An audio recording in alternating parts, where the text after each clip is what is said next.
जो कहते हैं वो करते नहीं है, सिर्फ भाषणों में कहते हैं कि बेटी बचाओ बेटी पढ़ाओ। और जब बेटी हमारी मेडल लेके आती थी, प्रधानमंत्री जी सबसे पहले इनको फोटो खिंचाते थे। अंतर्राष्ट्रीय खिलाड़ियों का शोषण होता है और जब FIR दर्ज कराने जाते तो पुलिस FIR दर्ज नहीं करती है। और आज जो कुर्सियों में बैठे हैं ना, सबसे बड़ी कुर्सी में जो बैठा ना, वो सबसे बड़ा ढोंगी है। ये रानी से कहना चाहूंगी, आप भी एक बेटी की माँ है, कम से कम आप ट्वीट तो कर सकते हैं इन बेटियों के लिए। हर किसी के साथ नहीं है सरकार, ना जवान के साथ है, ना किसान के, ना महिलाओं के। सरकार सिर्फ और सिर्फ उद्योगपतियों के साथ है। सरकार की करनी और करनी में दिन रात का फर्क है।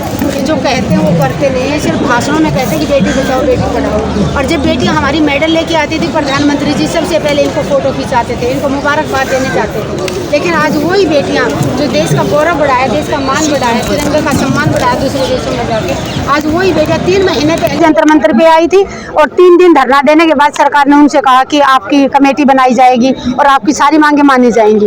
लेकिन 3 महीने इंतजार करने के बाद बेटियों को मजबूरी में वापस फिर जंतर मंतर आ जाना पड़ा है। और आज ये 3 दिन से यहाँ पे बैठी हुई बेटियां, रात को भी जंतर मंतर पे रुकी हुई है। प्रधानमंत्री जी को शर्म आनी चाहिए कि देश की बेटियां, जो देश का मान गौरव बढ़ाने वाली बेटियां, जिन्होंने देश का सम्मान बढ़ाया, और वो 3 दिन से यहाँ जंतर मंतर पे बैठी हुई है, खुले आसमान में सोने पे मजबूर हैं, लेकिन उनकी बेटियों की कोई सुध लेने वाला नहीं है।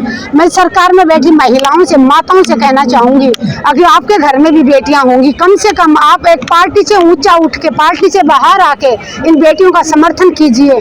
कम से कम स्मृति ईरानी से कहना चाहूंगी, आप भी एक बेटी की माँ हैं, कम से कम आप ट्वीट तो कर सकते हैं इन बेटियों के लिए। अगर जिन 7 बेटियों ने आरोप लगाया है वो उनकी जांच की जाएगी, निष्पक्ष जांच की जाएगी। अगर बृजभूषण जी दोषी हैं तो उनको सजा दी जाएगी। इतनी लाइन तो कम से कम आपका फर्ज बनता है एक महिला होने के नाते। ये लड़ाई इन 7 बेटियों की नहीं है, ये लड़ाई देश की हर मातृशक्ति की लड़ाई है, हर मातृशक्ति के सम्मान की लड़ाई है। तो आज अगर इन 7 बेटियों का साथ नहीं दिया और अपराधी ऐसे खुला घूमता रहा तो उसके हौसले और बुलंद होंगे और ज्यादा अपराध करेगा। देश के लोगों को जागना होगा, समझना होगा कि देखो अंतर्राष्ट्रीय खिलाड़ियों का शोषण होता है और जब FIR दर्ज कराने जाते तो पुलिस FIR दर्ज नहीं करती है। सुप्रीम कोर्ट का दरवाजा खटखटाना पड़ रहा है FIR दर्ज कराने के लिए। तो देश कहाँ जा रहा है? लोकतंत्र बिल्कुल खत्म हो चुका है, तानाशाही राज आ चुका है। इसलिए लोगों को एकता अगर अभी नहीं दिखाई तो हमारा देश गुलामी की तरफ बढ़ रहा है। वो दिन दूर नहीं जब खुलेआम, अभी भी आपने देखा होगा यूपी में, वो एक बोल रहे कि वो बहुत बड़ा अपराधी था। ठीक है, मान लिया वो बहुत बड़ा अपराधी था, बट जो पुलिस के सामने पब्लिक के बीच में जो बंदूक पिस्तौल हाथ में लेके गोली चला रहे थे वो क्या थे? वो जय श्री राम वाले थे। नहीं, वो जय श्री राम बोल दो और हाथ में किसी की जान ले लो तो वो अपराधी नहीं है। अगर ऐसा ही है तो फिर जेल बनाने की जरूरत क्या है? जेल में जितने अपराधी हैं उनको वहीं भून दो गोलियों से। क्यों उनको खाना दे रहे हो, सरकार का पैसा दे रहे हो? सर जनता चाहती है, जनता ने चुना है, ऑन द स्पॉट फैसले वाली सरकार को जनता पसंद कर रही है। तो जनता फिर उसको जेल क्यों बना रखे हैं, क्यों पुलिस थाने बना रखे हैं? अगर लोगों ने ही न्याय करना है, पुलिस वहाँ खड़ी खड़ी देखती रह गई है, 2 लोग आके पिस्तौल से उनकी जान ले लेते हैं, कल को तो फिर कहाँ लोकतंत्र बचा, कहाँ कानून का कोई सम्मान ही नहीं बचा, कहाँ है कानून? फिर जनता खुश हो रही है, जनता क्यों नहीं पुलिस वालों ने उनको रोका? क्यों नहीं पुलिस वाले कम से कम उनके जब वो गोलियां चला रहे थे उनके पैर में गोली तो मार सकते थे पुलिस वाले। ऐसे लग रहा था कि जैसे सोची समझी साजिश थी उनकी। मुझे तो, मैं बस अभी ज्यादा बोलूंगी नहीं इसलिए, तो मैं यही कहूंगी कि जो जिस भी भगवान को मानते हैं, भगवान हमारे दिल में होता है। जो जुबान पे आता है ना बार बार, वो ढोंग लगता है, ढोंग। और आज जो कुर्सियों में बैठे हैं ना, सबसे बड़ी कुर्सी में जो बैठा ना वो सबसे बड़ा ढोंगी है। अभी तक फेडरेशन का जो पद है वो भी नहीं गया है, सांसद भी हैं। क्या लगता है सरकार को बचाने की कोशिश कर रही है सरकार, लेकिन अभी इन बच्चों ने, इनके समझ में आ गया। पहले बड़ा गुणगान कर रहे थे, पहले 3 दिन बैठ के गए नहीं खिलाड़ी, तो हम बोल रहे थे कि सरकार, कहते नहीं मैडम सरकार को मत बोलो, सरकार तो खिलाड़ियों के साथ है। तब इनको ये लग रहा था, आज समझ में आ गया 3 महीने के बाद सरकार का तो रिप्रेजेंटेटिव है। आज समझ में आ गया कि सरकार किसी के साथ नहीं है। सरकार ना जवान के साथ है, ना किसान के, ना महिलाओं के। सरकार सिर्फ और सिर्फ उद्योगपतियों के साथ है। हम कोशिश पूरी कर रहे हैं, लेकिन अगर ऐसा होता तो अभी तक कब का हो गया होता। 3 महीने इंतजार नहीं करते। एक हरियाणा के खेल मंत्री संदीप सिंह हैं, उनके ऊपर भी एक बेटी ने आरोप लगाया। खट्टर साहब उसको बचाने में लगे हुए हैं, मंत्री साहब को बचाने में लगे हुए हैं, मंत्री पद से इस्तीफा नहीं दिया उन्होंने। तो मैं यही कहूंगी कि देश की जनता कब जागेगी? क्या खुद के घर में आग लगेगी? क्या अपनी बेटियों के साथ, सबकी बेटियों के साथ बलात्कार होगा तब आंख खुलेंगी?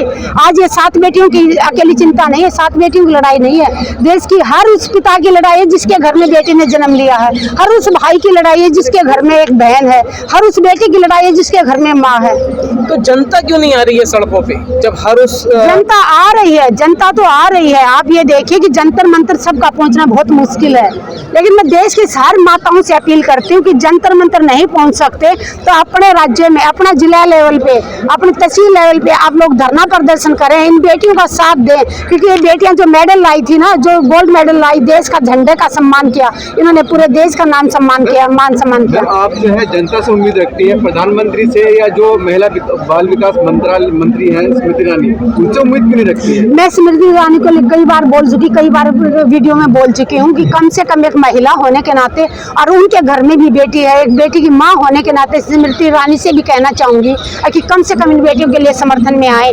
यहाँ नहीं आ सकते तो ट्विटर पे लिखे एक लाइन कि जो 7 बेटियों ने आरोप लगाया उसकी निष्पक्ष जांच होगी और अगर ब्रिजभूषण जी दोषी करार होंगे तो उसको सजा होगी। इतना लिखने का आपका एक महिला होने के नाते स्मृति जी आपका फर्ज बनता है। अगर आप मेरा वीडियो आप तक पहुंचे तो कम से कम आप एक ये लाइन तो लिख सकते हैं। आपके घर में भी बेटी है, सोचिए इन 7 बेटियों में से एक आपकी बेटी होती तो क्या भी, तब भी आप क्या बीजेपी सरकार का समर्थन करती, तब भी आप चुप रहती। मैडम, मोदी जी का अकेला पूरा देश को खुश नहीं रख सकते हैं।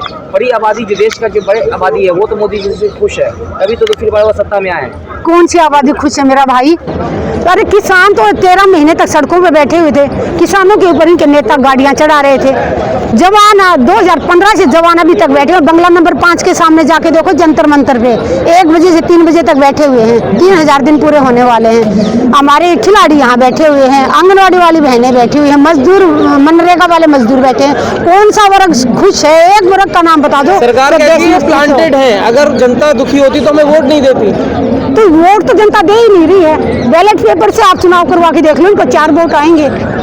ईवीएम से करवाते, मशीनों में गड़बड़ी करके तो कोई भी जीत सकता। और ऐसा ही मशीनों से चला तो 2024 में फिर हमारे नई प्रधानमंत्री वहाँ कहते हैं कि भाई ईवीएम में कोई घोटाला नहीं था, भाजपा जीतती है तो ईवीएम में घोटाला आ जाता है। भाई ये सारे घोटाले करते हैं। आप मानो बात, मैं तो 2015 से जंतर मंतर मेरा घर बन गया है, यहीं रहते हैं 2015 से लगातार, देख रहे हैं कि देश की सारी जनता तो यहाँ आके दुखड़ा रो रही है अपनी। तो वोट कौन दे रहा है मुझे समझ नहीं आ रहा। वोट देने के लिए साइड के देशों के आ रहे हैं क्या?